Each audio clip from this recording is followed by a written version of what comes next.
Imagination is the discovering faculty, preeminently. It is that which penetrates into the unseen worlds around us, the worlds of science. Ada Lovelace.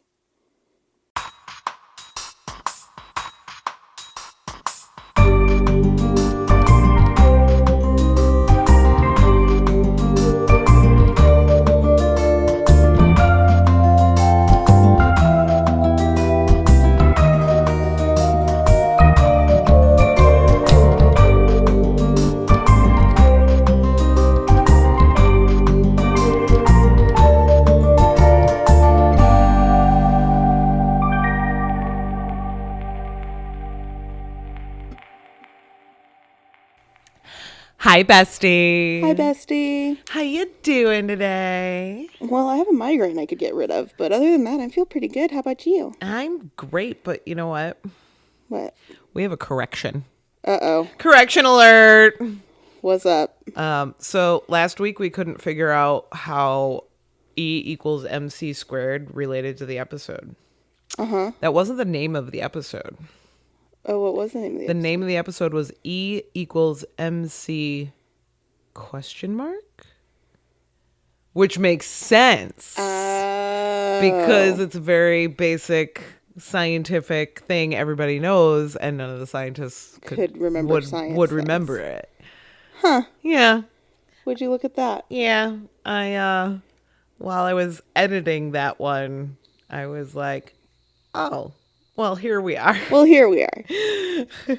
So, it does make sense. Yay. Yay, we figured it out. Good job. Thanks. We are wrong sometimes. It happens. It does. Feel free to email us any corrections if we make mistakes. But this week, we are talking about an episode where the title is very obvious. Sight Unseen. Season 2, Episode 9. And it aired on September 4th, 2007. It was directed by Donna Deitch. D-E-I-T-C-H. Donna Deitch. Sure. And it was written by Charles Grant Craig. Or Charlie Craig, as he goes by sometimes, I guess. So in this episode, we get a previously on. Your favorite. And it was previously on Eureka. Lots of Kim mystery stuff. It's pretty much what the previously was Absolutely all about. But we open with a driving lesson. I love opening on father-daughter time. And Zoe's not doing great. She's not. She is not. It's very much a dad teaching his daughter how to drive. Yes, but like she's not bumping into things, but like almost, and he's real nervous about it all. And yeah, but she's not doing the best. Not doing the best.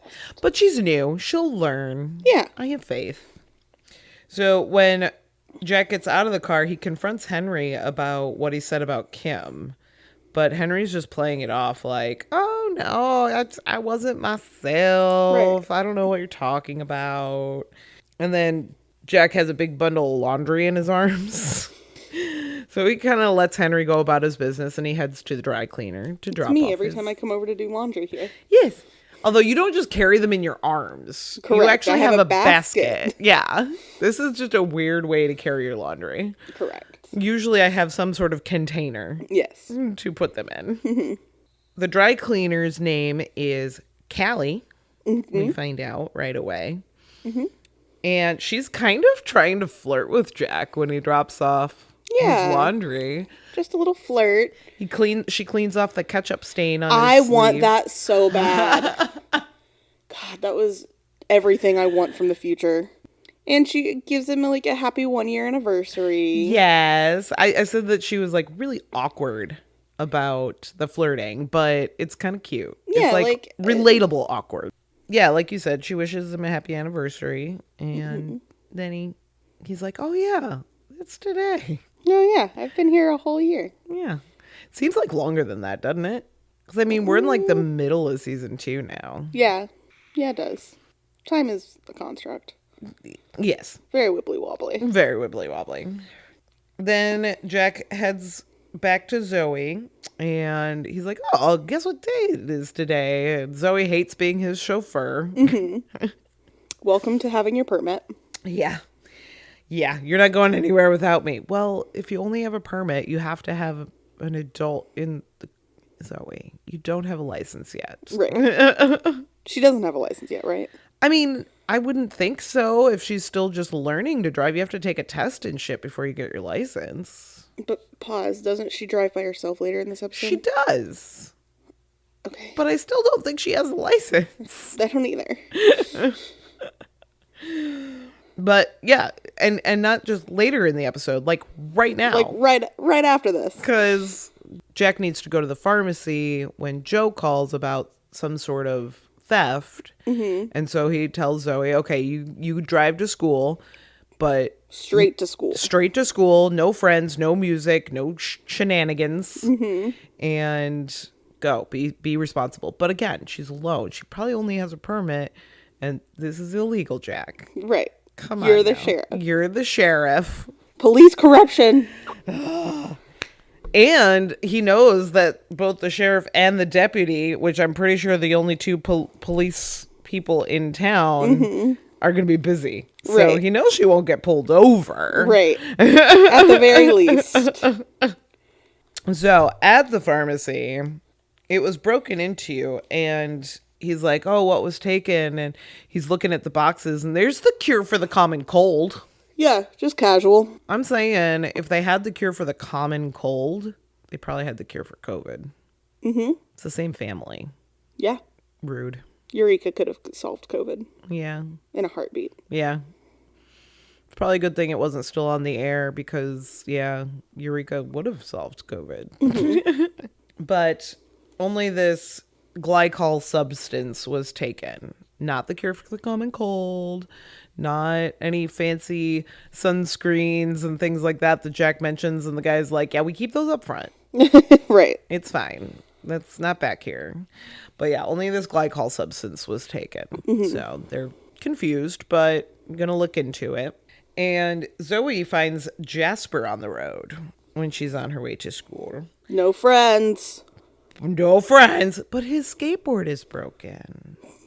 And he's being all charming. He says, like, when he said, like, will you be my damsel in shining armor? I'm a knight in distress. I'm a knight in distress. And I know that, like, in theory that's cute, but it sounded so skeevy when he said it. It did. It really did. He's trying to charm her, and it's working. But he's doing it like a teenage boy, which is that wants something. Yeah. It was just yucky. I didn't like it. It's very yucky. Okay, good. Yeah. No, I didn't like it either. I was not charmed. And yes, I like the quotes, and I like the flipping the script. That's great. But the delivery. Yeah. Is. And I am normally, like, one for smooth talking. Yeah. But this just made me feel icky. That's because he's a teenage boy, and it's impossible for him to be smooth. That's true. That's valid.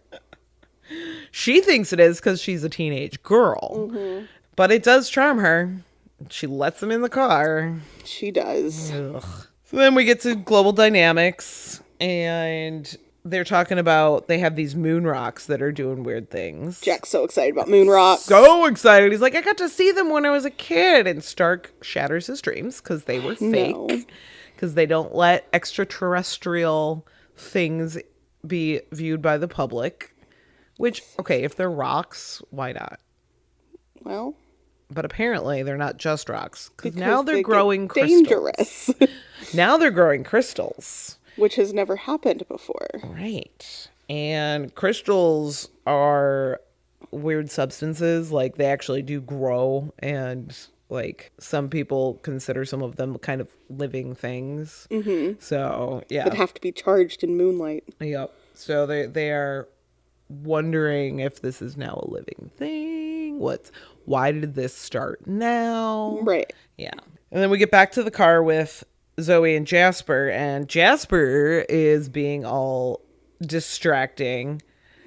Kind of gross, but again, Zoe thinks he's cute, very so she teenager-y. likes it. Ugh, very boundary breaking. Teenage romance is always like an issue with boundaries. It is. Always. Because, well, I think that is because as teenagers, we don't really have the skills to set boundaries. Right, because we've always had relationships with, we've always had adults that draw the boundaries for us. Right. And then it's like that navigating having to set boundaries. And then even when somebody does set a boundary, like, again, you don't have the... Skills is the right word. Yeah. You don't have the skills to acknowledge them. I don't know. Enforce your boundaries. I mean, you should. Police your boundaries. You should. Right. Because Jasper really should have respected when she said, no music, no distractions. And then he's like, I'm not a distraction. And he's like, touch your leg. Yeah. Like, just all up on her. Ugh, gross. So gross. Gross. Don't touch her without permission, please. Ugh. Yeah, but she's into it. I know. Which is unfortunate. But I don't like him. Like, I don't either. at this moment, I'm like, no. Why do you even like this boy? Yeah. Yuck. And honestly, as a teenager, I probably would have, if he touched my leg like that and was like being a dick, I would have pulled the car over, kicked his ass out, and gone to school and been like, I'm done with your Right. ass. I had a boy once in high school come up behind me and grab my ass without any kind of warning or anything. And it was a friend of mine. Uh-huh. I turned around and smacked him in the face. Good for you. I'm like, no, that's not okay. And he's like, he was shocked. He's like, okay. And he ran away. Good for you. Well, again, that's because I operate different. So yes, Jasper is yucky. And while he's being yucky, they hit something. Yep. But they get out of the car and the windshield cracks. And they get out of the car to try and figure out what they hit. And there's nothing there. Nothing's there. So they're like, what the hell? And then we get credits. Doom, doo-doom, doo-doom. So after the credits, back in town, Jack is yelling at Zoe. And he's like, of course you didn't see it, you know, la la la, but you hit something and just nothing was there. You can ask Jasper. Whoopsie. Oops. So now he's even more mad. Of course you had a friend in the car. Yeah. Of course you wrecked. I told you not to have anyone in the car. And so this is just further proof for Jack that she shouldn't be driving by herself because she's not going to follow the rules. And if friends are in the car, she's going to get in a wreck and die. Right. That's his worst case scenario. Brain. Absolutely. And it's understandable with his... Wait, do we know about his wreck? Yeah. Okay, yeah, with his wreck with his friend. Yeah. It's like, wait, I forgot that we watched this episode, obviously, so... Yes. Yeah, no, we found out about the flower getting lady. Yeah, that's right. After this scene, though, he's like, I will drive you to school. Let's get you to school. And then I got to go investigate this dog barky thing. Mm-hmm. So basically a noise complaint. And so he gets her to school. He and Joe go investigate the dog barking. And the lady that called it in was like, it keeps passing my house and barking. I just need to know why, because it's annoying, you know? So they find him and he's barking at a tree for no reason. But then they find an empty bottle of the stuff that was stolen from the pharmacy. Yeah. It says on the bottle, it says PEG. It's like propylene, ethanol, glycol, something. Something sciencey. Something, yeah. Science. But Science? the dog barking and the pharmacy theft ended up being a little connected anyway. So they find this empty bottle. So it's obviously been used for something. Then we get to Zoe at school in class. And it's science class. And they're doing an experiment. And hers is bubbling over. She's had like, oopsie. just the wrong mixture of stuff. She is not good at potions. And oh, yeah? Is it Castiel's Corner? Oh, yeah. What you got to say about it? Come on up. Come in. Tell all the people what you think. And then the teacher, after kind of saying, yeah, if things don't go together right, they bubble over. Side-eye to Zoe. He announces that they're going to have a group project. So you need a partner project. And so she's all like looking at Jasper's gonna want to be like, my partner. You should be my partner because you were all flirty with me earlier. We've been through something. And he looks right past her. And goes to a different girl. Yep. And she's a little crestfallen. yeah, because this boy that she thought liked her doesn't like her enough to be her partner in a project. Right. And so then we meet Lucas, she's kind of stuck with as her partner now, her lab partner. And Lucas mentions apparently you're hot, but not smart enough to be your lab partner. Yeah, ouch. But he's also saying it in a way that's like derogatory towards Jasper, not her. Right. For that, yeah. And, he's the nerdy kid. Yeah. And she's never even noticed him before. No, they have classes together. And she's like, oh, we do? Whoopsie.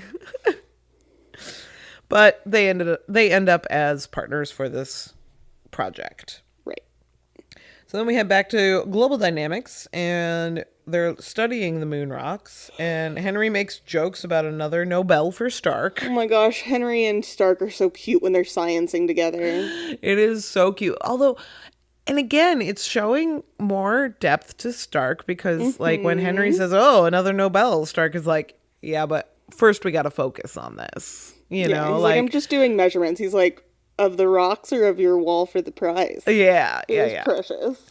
But he's like... See, I clearly watched this episode more than once. Yes. I just didn't for this week.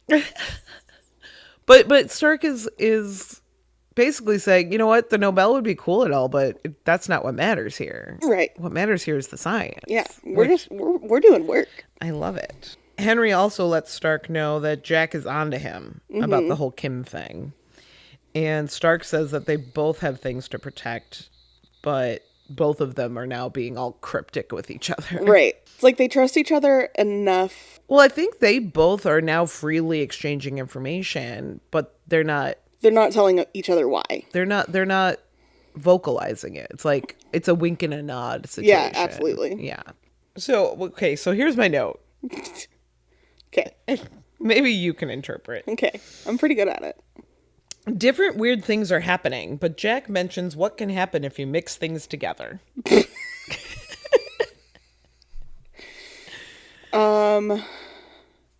is before the explosion of the dry cleaners? Just before. Yeah, I don't know, man. Yeah. I'd have to scrub through. Well, that's what happens. And then the car is gone. Okay. Ah, yes. Yes. And he's like, oh my gosh, I can't believe that she drove again. She took the car. She moved the car somehow, whatever.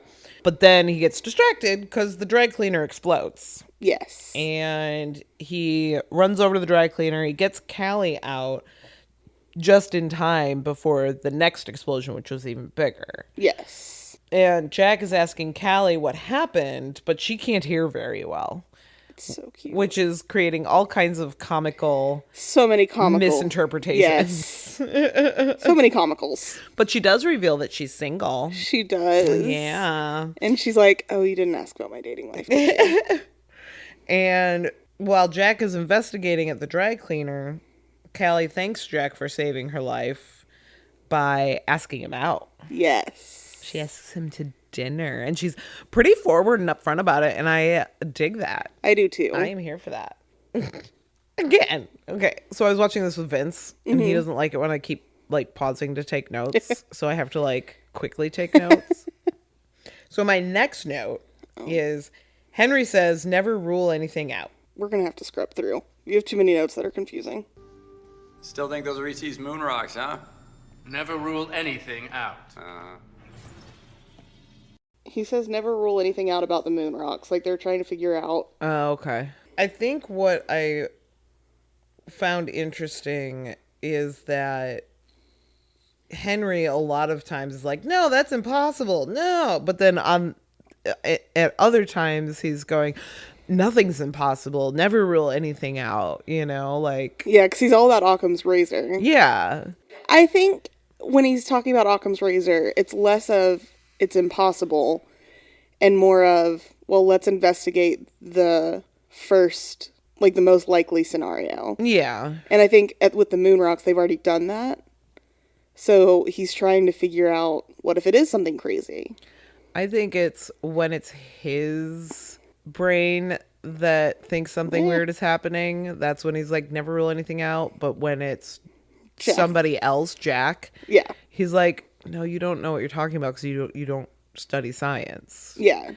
So you must be crazy or you must be over exaggerating something. I don't know. I think that's a little too malicious. Well, I mean, when he's talking about Kim. Subconsciously, I think. Okay. Yeah. It's not, I don't think it's a malicious thing at all. I think it's just subconsciously, as a scientist, you look at someone who's not a scientist, who hasn't studied these things, and you're like, but science can probably explain it. Right. You know? But to be fair, anytime he's talked about Occam's razor, he's been right. Typically. The only times that he's really been like, no, that's impossible, is when it's something he's covering up. True. But anyway, Jack brought a sample of the dry cleaner solution to Henry to test.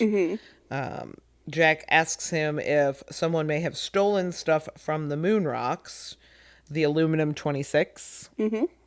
And Henry says, well, maybe, but that would take specialized equipment and everything. And ability. Who could do that? Ability. Who could ever do that? And Jack's like, everyone in Eureka, and he's like, Oh. shut up.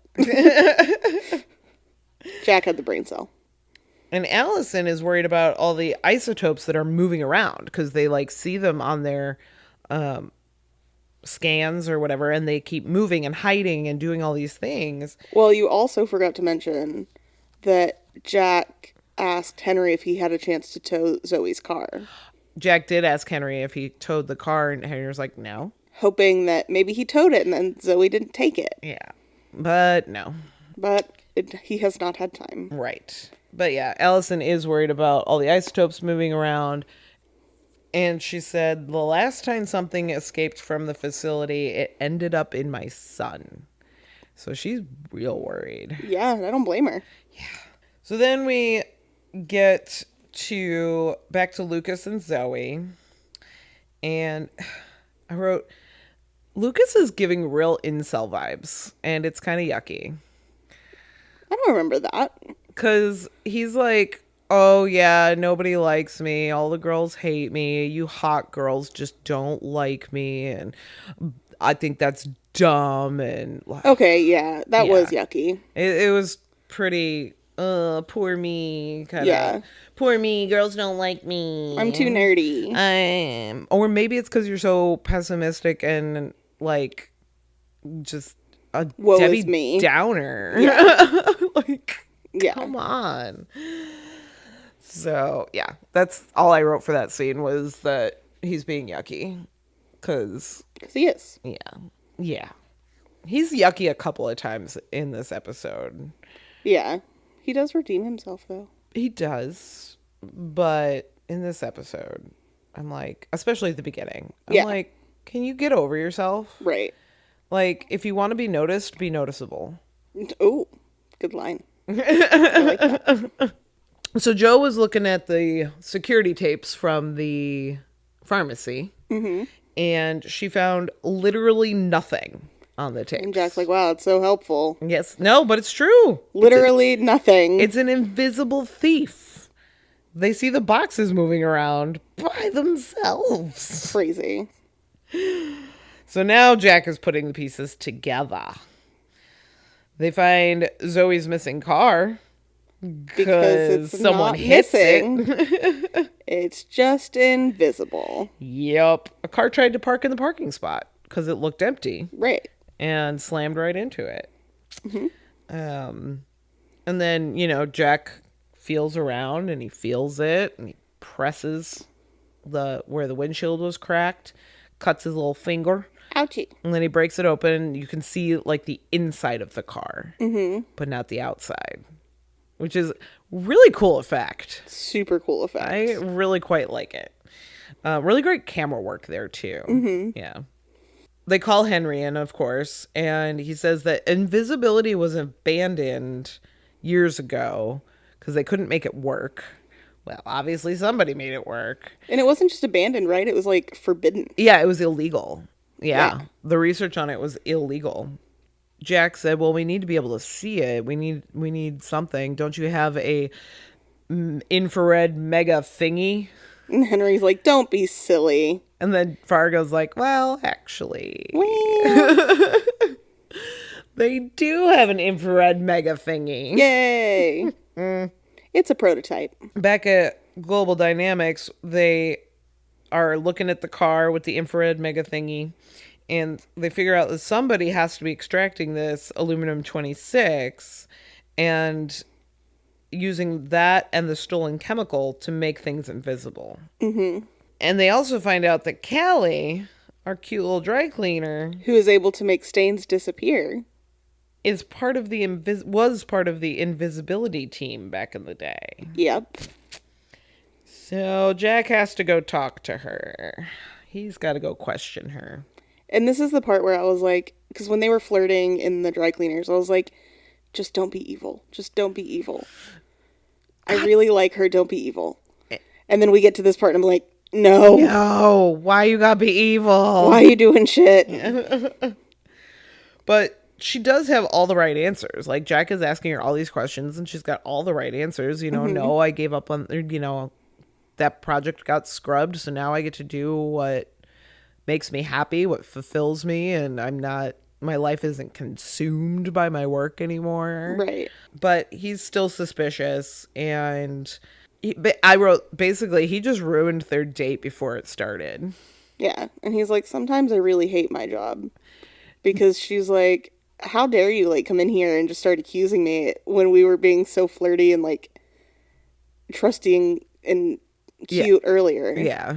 And now you're in here and you think I've done this. And he's like, it's not personal, it's my job. And sometimes I hate my job.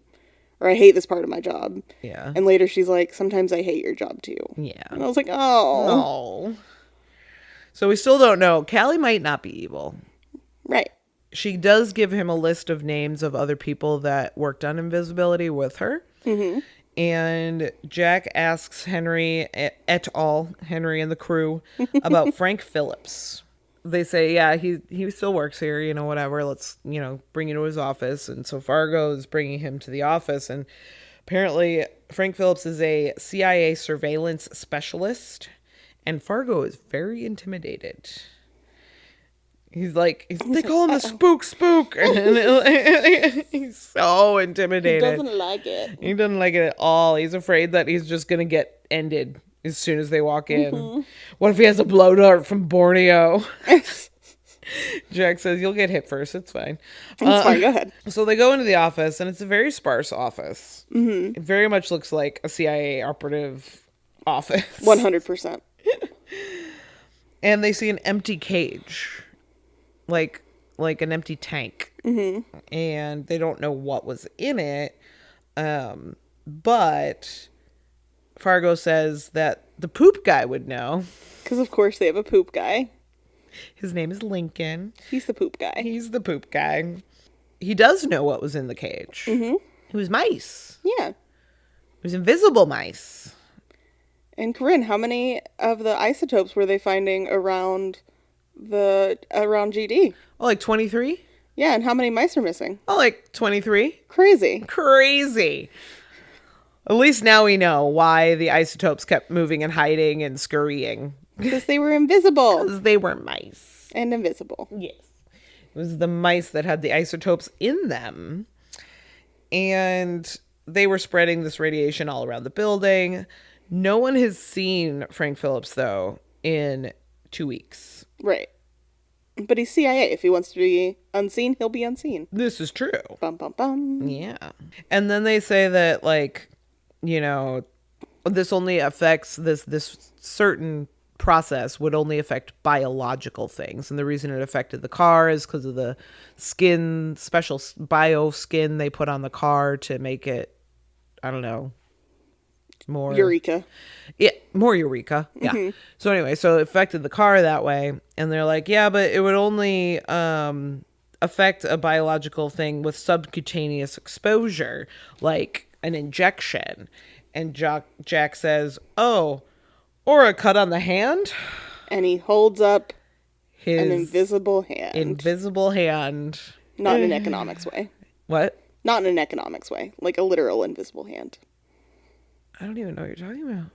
The invisible hand in economics. I think it's Marx's theory. Oh. It's I can't remember what the definition is right now. That's okay. It's a thing. It's a thing. But yeah, Jack is disappearing. And this is unfortunate. It is. Because he's good to look at. He is good to look at. I don't want him to be invisible. I want to see you. Let me see you. But Jack doesn't want Zoe to know about the disappearing. He doesn't want to worry her. And that's when Henry tells him, well, it's kind of toxic and deadly. Uh-oh. So they really got to figure this out. Yeah. Because right now it's just his hand. yeah, but it's spreading because it's also his shoulder. When Henry tells him that, it has already spread to like his shoulder. The effects in this episode are just so good. They really are. They really are. But I think that is going to bring us to this week's Science Corner. Science Corner. So I got to wondering if invisibility is even possible. Mm-hmm. You know, like Harry Potter invisibility cloak style. Yeah. You know, and I did remember before I even started looking anything up, and so I looked it up a little more, but I did remember in World War I and II, they were kind of dabbling in the area with dazzle camouflage. Mm-hmm. Have you ever heard of dazzle camouflage? I have not. It is also known, you're gonna love this, it's also known as a razzle dazzle. Oh my god, shut up. I love it so much. And it was used by the military in both World War I and II. And basically what it was is they painted ships, like aircraft carriers and stuff like that, with really complex geometrical designs and patterns and stuff that were all come up with so that it made it really difficult to estimate the range, the speed, the direction of these ships to the enemy's instruments and radar. So it that's basically so cool. rendered it near invisible to radar just by painting it in a certain fashion. Wow. Yeah. And if you see pictures of this, it's wild. Oh, of course, man. the Okay. photos are all black and white, but apparently the paint jobs were all like color. I bet it's been restored. I have a phone somewhere in my body. Oh, it's up here. I remember where I put it. Ooh. Yeah. It's like big zebra stripes. Yeah, like some of them are like zebra stripes, some of them were just like stripes and circles and all kinds of stuff. And again, like I said, they had color on some of them, and yeah, it's That's so neat. pretty crazy. I'm like, I want all military ships to be painted like this just for funsies. The History.com title of the article is hysterical. It's the World War I dazzle camouflage strategy was so ridiculous it was genius. If you can't hide from the enemy, confuse them. Yep. I love that so much. Yeah. So, yeah, I mean, that was kind of, it wasn't invisible, but at least it couldn't be picked up as easily on radar and all that. But yeah, I love looking at these photos. Ooh, the USS Nebraska looks awesome. I'll post like a photo or two on the Instagram. Make sure to post the USS in Nebraska. The USS Nebraska? Mm-hmm. Okay. Man, that's like a science corner and a history corner. Right? I love that. But then in my research, I found out that in 2020, Hyperstealth Biotechnology Corporation revealed a material called quantum stealth. And when this material is draped over an object or a person, it makes them invisible. What? Yeah. Only from a particular angle and distance, though. So it's not like full-on invisibility cloak, like Yeah. you can walk around and stuff. But the team behind the technology found a very specific light wave that will pass through objects and project onto the surface behind it, rendering the object invisible. That's so neat. Isn't that weird? That's crazy. I know. There's so much more science behind it. It would take like an entire podcast episode to really go into it. But it still can't be used for like anything moving because, again, it has to be a specific angle and distance. Mm-hmm. But they're working on it still. That's awesome. And it's cool. We're going to have invisible things in the future. That could also be dangerous. Oh, it's super dangerous. That's why it was illegal to work on in Eureka. True. Even in Eureka, where they're working on stuff for the Department of Defense. Right. Ooh. But yeah, that is this week's Science and History Corner. Science and History Corner. I love that. Back to the show. We get to the sheriff's office where Zoe and Lucas are working on their project, and Zoe is very worried about the project. Mm-hmm. And then Lucas starts making some moves. Yeah, he's getting kind of smooth. And then he just like kisses her, but she's into it. Yeah. She's like, all right.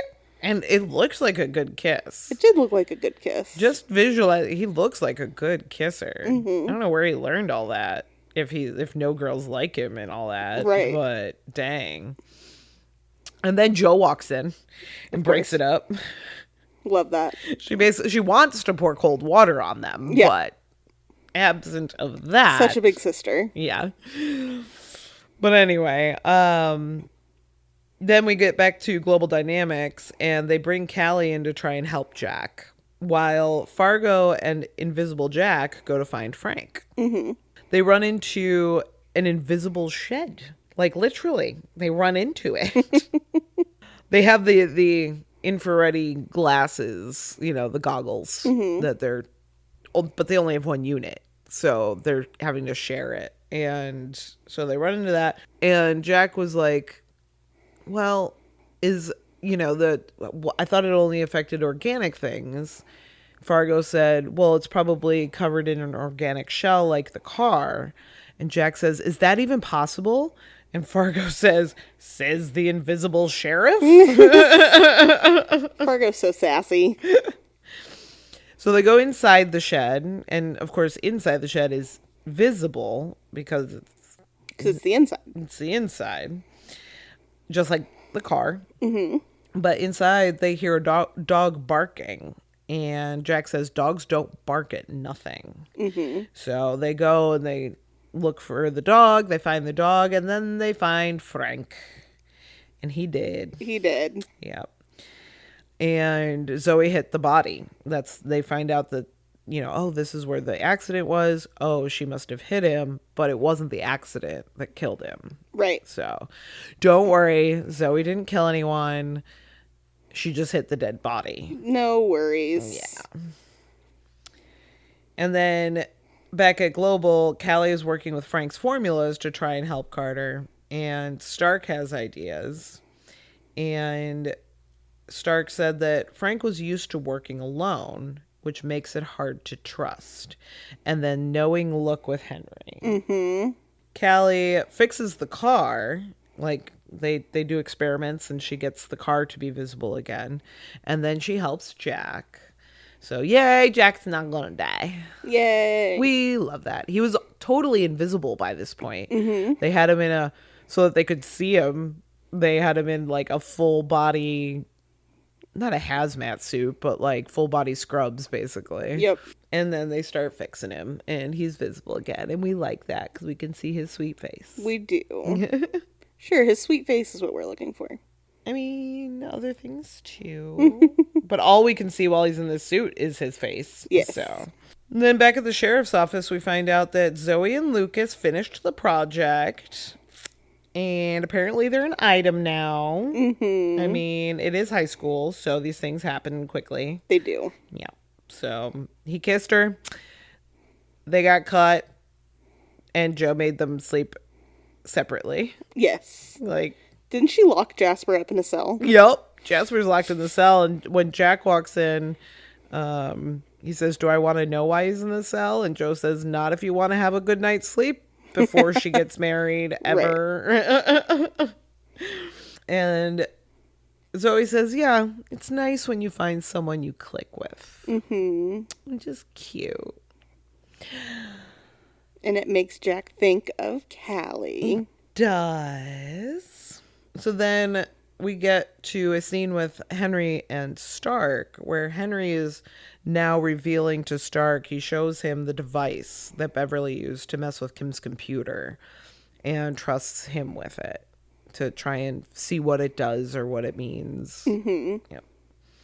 So we see a little more trust happening between the two of them. Which is good to see. Yeah.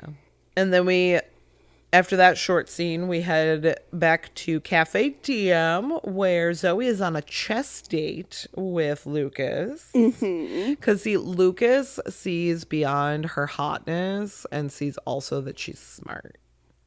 It's very, Cute? I don't know. I don't know either. But it is cute. They're on a chess date, and yeah, they're obviously an item. And then Stark is having dinner with Allie and Kevin. Yeah. And it's precious. it is. And Allison basically flat out tells him that she has feelings for him and him her. So it's pretty obvious that they are getting back together at this point. Yeah. And I'm happy for them. They're doing well together. Yeah, no, they are. And again, because Stark isn't in charge anymore, he's not the bureaucrat, like, I feel like he is now more able to be himself. Yeah, he has more energy to give to someone. Yeah. And then Jack and Callie are having an anniversary dinner date. They're on a date. So cute. Too. And Jack repeats Zoe's phrase. It's nice when you find someone you click with. I like them together. Yeah, they flirt. They're cute.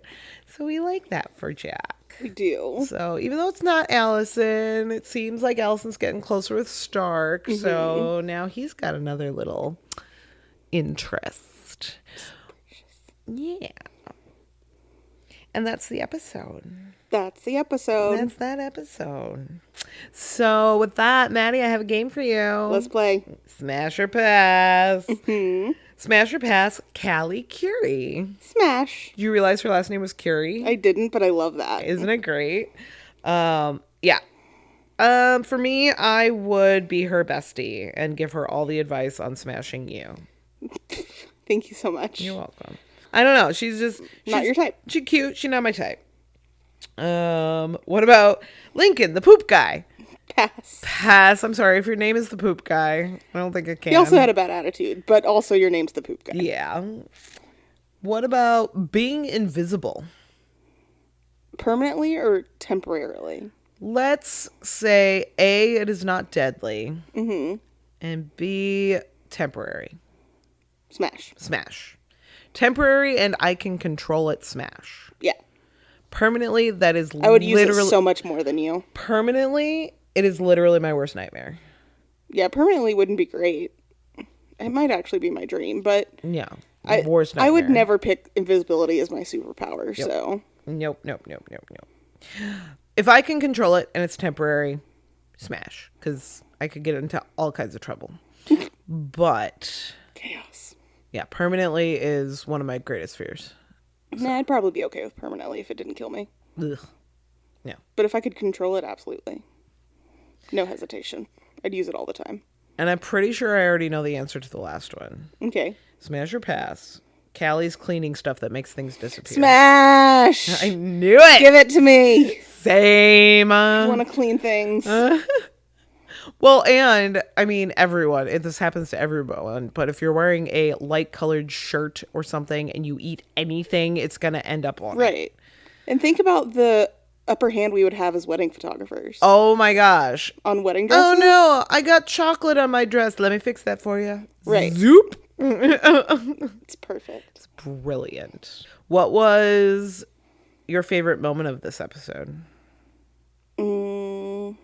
I think I liked the last scene at Cafe Diem with everyone kind of partnered off. Yeah? I liked that. Yeah, me too. I love that everybody seems to have found somebody they click with. Yeah. As Zoe would put it. I also really like that Zoe is giving the nerdy kid a chance. As someone who only dated like the nerdy kids in high school. And then married the nerdy kid. He's not as nerdy as my past Wow. little boyfriends or whatever. I mean, he likes video games. Vince is a video game nerd. He's also an engineer, Corinne, or machinist. He's a machinist. Pretty nerdy, Corinne. If Vince had gone to college, it would have been for engineering, for sure. I hate to tell you, but he's pretty nerdy. He is. In the best ways. Yeah. But yeah, I do love that she gave the nerdy kid a chance. Because, I mean, he's not terrible looking. No, he's kind of cute. He's got some floppy hair happening, but he's kind of cute. Oh my gosh. And do yourselves a favor, because I could have put the actor in for Smash or Pass because he was of age. He was born in 1985 and this aired in 2007, so he was 22. If you look up his picture on IMDb, thank me later. Deal. Yeah. They, I don't know. Glow up. Yeah, something. Something. Something. Something's in the water. But yeah, the actor is 22, so I can go ahead and vibe all over that. But Absolutely. yeah. Or the actor was 22 at that point, so he's even older now. Yeah. Are you trying to do math? Huh? Well, okay, so he was born in 85. He's only 2 years younger than Vince. I'm going to go ahead, and before I say any more weird stuff, I'm going to roll the credits. Roll them. Maddie and Rin are a pair of best friends and photographers and lover of all things nerd culture. We have no affiliation with the Sci-Fi Channel or the producers of Eureka. We are having fun here. Everything we say is our own opinion and thoughts. Nothing is official. If you want to contact us, you can email or find us on Instagram and drop us a line there. Our email address is youshouldwatchpod1@gmail.com, and on Instagram, we are at youshouldwatchpodcast.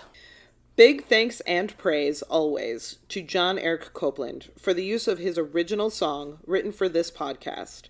He is the founder of From the Moment Music at fromthemomentmusic.com. Thanks, Dad.